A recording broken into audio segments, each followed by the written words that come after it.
ចាសួស្តីបងប្អូនទាំងអស់គ្នាថ្ងៃនេះអ្នកគ្រូនឹងបង្ហាញពីការអានមេរៀននៅក្នុងសៀវភៅជំនួយភាសាខ្មែរថ្នាក់ទី1ភាគ2មេរៀនទី90ផ្ញើជើងមងើមកចែវមញ៉ាវ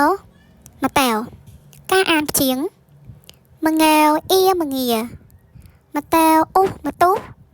មកចែវអ៊ុមកជុមកចែវអ៊ូមកជូមកតែវអេមកទេមកចែវអ៊ឺមកជឺមកចែវឪមកចៅមកញ៉ាវអឿមកញឿ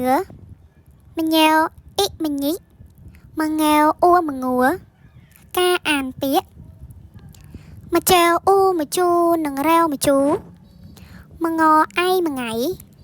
មកតែវអេមកទេនឹងសមទេសឆ្អអើឆ្អើនឹងរែវឆ្អើមកទេសឆ្អើ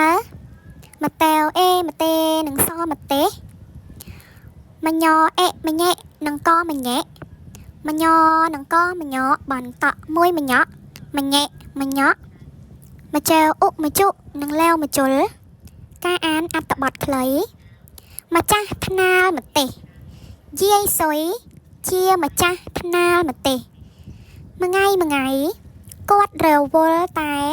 នឹងហាលម្ទេសព្រឹកមិញគាត់ជ្រុះបាត់មកជុលខ្ទាស់គាត់រកឃើញមកជុលខ្ទាស់ពេលហាលម្ទេសឆ្អើរ